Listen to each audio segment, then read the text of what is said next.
the internet's playing out because we have a bit of a weather system happening in Melbourne. Not as bad as the north, but welcome. Just playing a few things. There's a video I want to play where one of the mothers of the teenagers that are causing havoc in Melbourne speaks up and how troubling it is with drugs. Whoever supports them has a problem. These teenagers,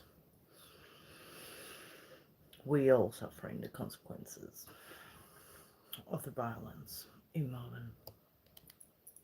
The worst part is there's no consequences, through the courts. So, it's just shocking. Pregnant woman and her baby has been... It's just terrible, really. A teenager accused of causing a car to crash into a pregnant woman, killing her and her baby, has been granted bail. Police allege Aaron Papazoglu rear-ended a stationary car into the victim as she was crossing the road with her family. Back with his family and a smile on his face, 19-year-old Aaron Papazoglu walks from Silverwater Jail after allegedly causing a crash that's devastated a community. It was exactly a week ago when police say the teen ran into the back of another car at Hornsby that then slammed into 33-year-old Samanvitha Dureshwar, killing her and her unborn child. Police prosecutor David Langton today telling the court jail does loom large. He was travelling above the speed limit, he's gone through an orange light, he's gone through a red light. But his lawyer argued the case boils down to an allegation of a singular error, albeit with tragic consequences. Telling the court his client had no prior criminal history and strong community ties through his job as a childcare worker. The conditions of the teenager's bail today were a $50,000 surety from his mum, that he report to police weekly and that his licence remains suspended. His mother there for the proceedings today but remained silent as she left court. Has Aaron told you what happened? Papazoglu will be back in court in January. Elizabeth Bryan, 9 News. He's out on bail. Hi, I'm here to pick up my son Milo. There's no Milo here. Oh my God. Yeah, I don't know what happened before, but the home invasions have just been, shocking. And then we got the Premier of Victoria doing fuck all about it, It's just crazy. So yeah, there's a story with a mum that I'm going to play. She speaks up, and I think it's important to hear her story, So we begin tonight with the parents of a teenage girl who are desperate, exhausted, and sounding the alarm about Victoria's youth crime crisis. Their daughter is so out of control, they fear she could kill someone, fueled by a drug-induced psychosis. She's roaming free in the community despite attacking innocent members of the public. Her parents fear she's capable of an attack like the deadly stabbing rampage at Sydney's Westfield Bondi Junction. Samantha Butler has our exclusive. What you're seeing is a drug-affected teenager. What's up? A girl whose despairing parents say shouldn't be out on the street. I am scared. Scared for her father, I was scared for myself, and I was scared for my oldest daughter. She's threatened to kill me. She's trashed shops, punched people, caused a lot of problems. Do you think she could kill someone? I think she could have the ability to do that, yeah. I intend to interview you in relation to criminal damage, projectile missile, unlawful assault and theft. We're calling her Stella. She's now 18, and here she's being questioned by police after terrorising a shop assistant at a Westfield in Melbourne's southeast. She threw the computer in her face and threatened to kill her. Bailed her up. The poor girl had to lock herself in the room for protection. The store attendant was incredibly scared and has ran into the back room and shut the door for her safety, and you've continued to kick the door multiple times, yelling and swearing. This is Stella, less than a month ago, arrested again after breaching bail on drug possession charges. She just attacked a young girl at Marvel Stadium. More often than not, police call paramedics to take her to hospital for a mental health assessment, only for her to be released back into the community within hours. Nothing's done. And we're just like, who's the next person that's gonna be on the radar of my daughter when she's under a psychosis situation? What goes through your head on a day-to-day basis knowing that she is out there? What's gonna happen next? Who's gonna be the next target? That fear weighs heavily on her parents, who we can't identify for legal reasons. We'll call them Tom and Christine. Do you believe she poses a risk to the community? Yes. Yes. Yeah. I wouldn't put it past her in stabbing somebody if she's on a psychosis situation. Yeah. That's worrying. Breaking news from Sydney, where a man has gone on a stabbing rampage at the Westfield shopping centre in Bondi Junction. Do you see similarities between your daughter and Joel Couchy, the man who carried out the Bondi Junction attack? Yeah. Yeah. When she goes into that psychosis sort of situation, yeah, definitely. Do you think she's capable of doing what he did? Yeah. When she goes into that psychosis, yes, she's got so much force in her. She's a totally different child, definitely. As a mother, how does that make you feel? Sick. Yeah. Worried sick. I intend to interview you in relation to theft and unlawful assault, possessing drug of dependence, committing an indictable offence whilst on bail, and also assaulting police. The young girl was doing her job, and my daughter went in and assaulted her, punched her, and trashed the shop and was stealing. Yeah. That same day, she punched a 14-year-old, innocent 14-year-old at McDonald's. For the past 4 years have been, it's like a nightmare and not being able to wake up. Yeah, it's been traumatic. There's days where we wait for that phone call that she's going to be not with us anymore, or what damage she's done to the community. It wasn't like she was neglected. We've got two children. One's very, on the straight and path and engaged and bought a house, and the other one, unfortunately, just wasn't the same. Stella's spiral began at 14. She was recruited by repeat youth offenders who were armed and on bail. She really started to change. She'd take off. At 14 and a half, she was running around with a group that had knuckle dusters. And she'd disappear, and I was like, what is she doing? She'd beaten up some poor person. She was great at sports and very smart kid.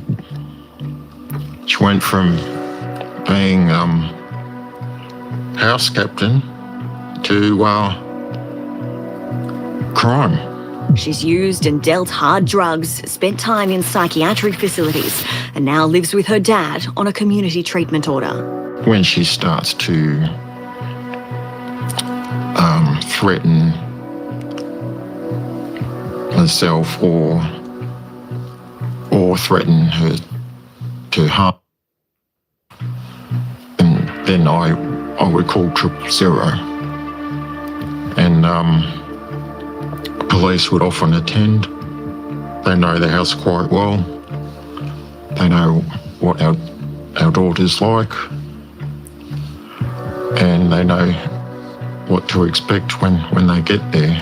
There's damage to the house where she's literally kicked a hole through her bedroom door that you could walk through. Punched holes in the walls and had like the kitchen knife and stabbing holes in the bench, smashing glass windows. And How many times would you have had to call police? well, since I've been in the house for just over 2 years, somewhere between 30 to 40 times I've had police attendance. Do you think it's abusive what you did yesterday to your dad? No. At times it has been out of hand where my daughter's assaulted officers and had to be taken under arrest, only to be released time and time again, discharged. They say, Stay strong. Sorry. As you can see, parents can ask the authorities to take them, put them in a place for rehabilitation, and it doesn't happen. The courts dismisses all the charges, even if there's been assault. So we're dealing with a massive problem with the courts. They need to actually take these children and rehabilitate them. The psychosis caused by drugs is a big problem. So what do?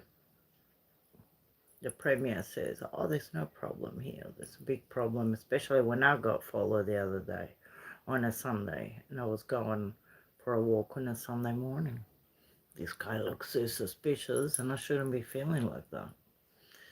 I already have trouble getting out, and I did. And like, you don't feel like going anywhere, you know? And it's not fair on stress. But anyway, here we go. The parents are still trying, to get some answers.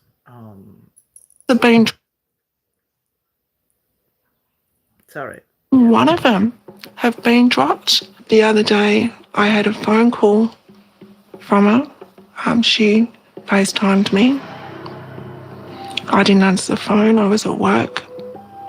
And she texted me and said, "Pick up, bitch. You're going to see me jump." I was an absolute mess at work. They sent me home. I rang the police and we put a missing persons out. I think she was on a bridge somewhere and she was going to jump. Yeah. She was screaming out for help. What's your greatest fear? That she's going to end up in prison. That she's never going to get herself back on track. That she will commit suicide. I want help. I want help for her. We've been fighting and no one's listening.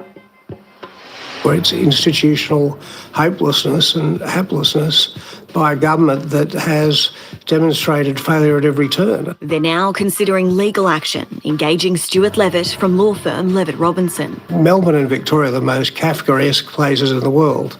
They're an absolute joke when it comes to the administration of justice, the administration of healthcare. People have been rushed to hospital because they've been injured by this girl when she's been released, and she shouldn't be on the street. She's a danger to herself. She's a danger to everybody else. And we see far too many people that are back on the streets committing more violent crimes. David Southwick is Victoria's Shadow Minister for Police. When families are calling out, when the communities are calling out, and the government is not listening, that's a government and a system failure. In recent months, we've all seen the videos representing Melbourne's youth crime crisis. But behind many of those home invasions and knife attacks are kids affected by drug and alcohol abuse and mental illness. It doesn't mean that if you have a mental health illness or if you're suffering mental ill health that something violent will happen, but people simply can't access the mental health they need in Victoria, and that absolutely is a blight on the Allan Labor government. Victoria's Premier Jacinta Allen declined our request for an interview, and Victoria Police wouldn't comment on Stella's case specifically. I cannot emphasise enough the urgency of this matter. The strain of dealing with their daughter's drug abuse and violent behaviour tore apart the couple's marriage. They're separated, but united in their fight to save her, sending letter after letter to authorities, pleading with them not to let her back on the streets. If she were to seriously harm someone, it would be devastating to all involved. It would highlight a systemic failure to provide the intervention she so desperately needs. If she's on a rampage, you don't know who's going to get in her way, and that she'll literally just take them out of the way. Do you think if your daughter had faced consequences, it would have changed anything? I think it would, and the message would be there for a lot of the kids too, to know that, you know, there will be consequences. Because I think at the moment they all know that you know, no one goes to jail for doing this, so let's go and have some fun. So you're going to be charged with assault police. You don't have to say or do anything unless you wish to do so, but whatever you say or do may be given in evidence. Do you understand that? Yes. What impact has this had on your family? It's torn us apart. How you going? Just stop it for a second. G'day, mate. Oh, it's just a crime in Victoria, in Melbourne, where I am. It's all these teenagers going about, breaking into houses, assaulting people. They're taking lives, and they're getting no penalties. So we got from ages 10 to 17 to 18, and they're not getting anything.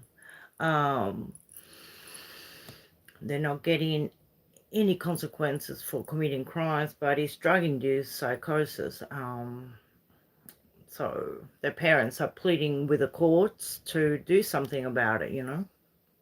So yeah, how you going? My eldest daughter doesn't have a relationship with my daughter. She's scared of her knowing where she lives. I've lost my job of nearly 40 years, so having to attend police stations or hospitals and different things like that. You know, I often wake up at night in a panic, just thinking, you know, what is happening? What's your message to the Premier, to the Health Department, to police? Definitely need to listen to the parents that have got these children that need help. Just want to stop her. Want to get proper treatment for her so that she can have a life. I've lost my daughter. I want her back. Yeah, it's good to yeah, no, it's crazy.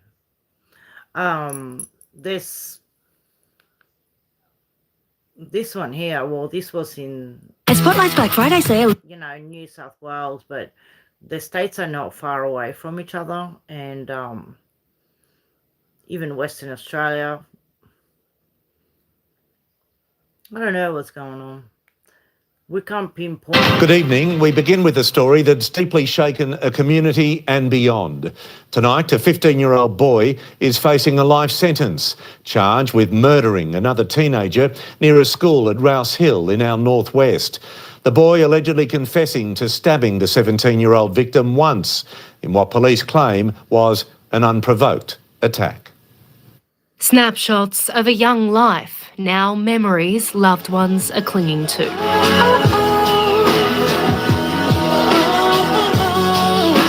This tribute from his girlfriend, Fly High, my beautiful boy, you'll always be remembered. Even the songs get blocked, but yeah. Can't be identified, allegedly stabbed to death by a boy just 15 years old at a park outside a school in Rouse Hill. I'm just really shocked the fact that it happened around here, like when there's so many school kids.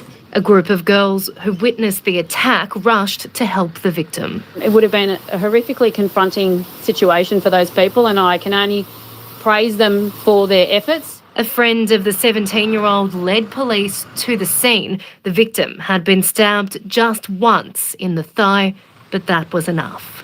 It's devastating for the community. It's devastating for that boy's family. I know that police have launched a full investigation. 2 hours later, the alleged teen killer took himself to a local police station. Today, he faced court charged with murder. It's alleged he told officers, "I stabbed a boy in the leg." When asked who did he stab, it's alleged he said the first name of the victim. The accused sat silently in the dock at Parramatta Children's Court as his case was mentioned. He did not apply for bail and will spend at least Christmas and New Year's behind bars before his matter returns to court in late January. This morning, friends brought flowers to the scene, locals still reeling from the senseless loss of life. We're still grappling with the reality of it. The victim remembered by loved ones online as a strong boy who deserves the world. He had the brightest soul and could light up any room he walked into. Police are now trying to establish why this happened. They say it was unprovoked and the victim had no criminal history. This has impacted the core of the community.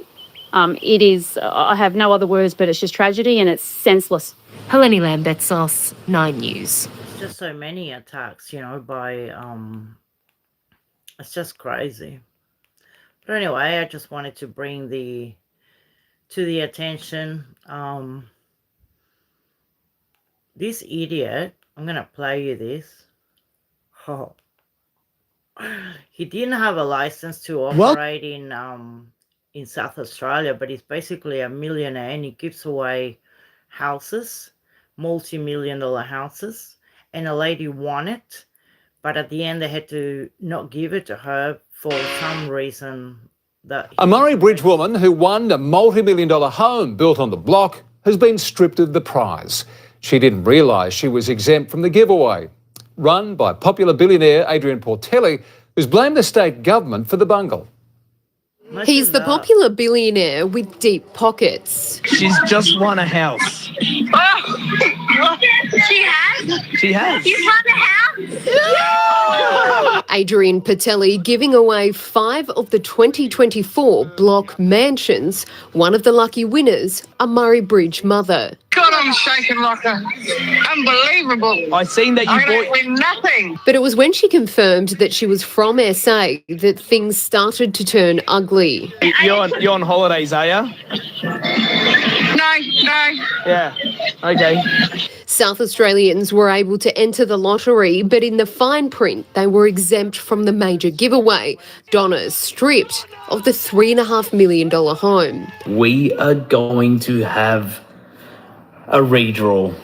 It's a shame. It's heartbreaking to her and her family, but How is he a billionaire so young? I didn't make the rules, unfortunately. So, South Australian government, thanks for that one. But the government says Consumer and Business Services is investigating if Portelli is at fault. The minister saying all he needed to do was get a licence to operate in South Australia. A terrible situation for Mr Portelli to be taking South Australians' money knowing he's unlicensed, presently before the courts on this, and knowing that these people can't get that prize. It's terrible. The billionaire is already facing charges of running an unlawful lottery here in SA. A verdict on that will be made in the coming weeks. Keziah Sullivan, 9 News. By the way, SA is South Australia. YouTube and their language.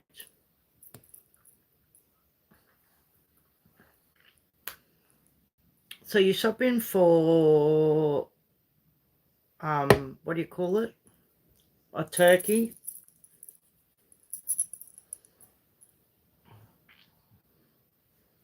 Thanksgiving, that's the one. You give thanks, and then you got Christmas. Yeah, so the fine print, basically she didn't get the house. Imagine that.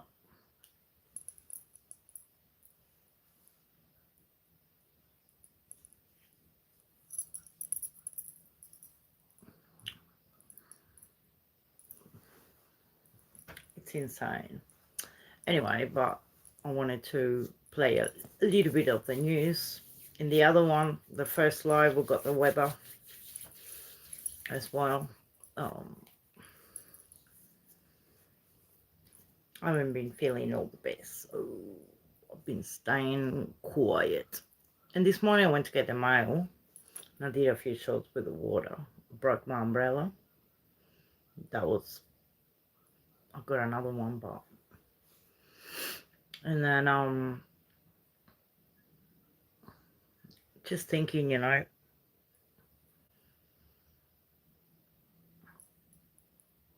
what is the government gonna do about the crime?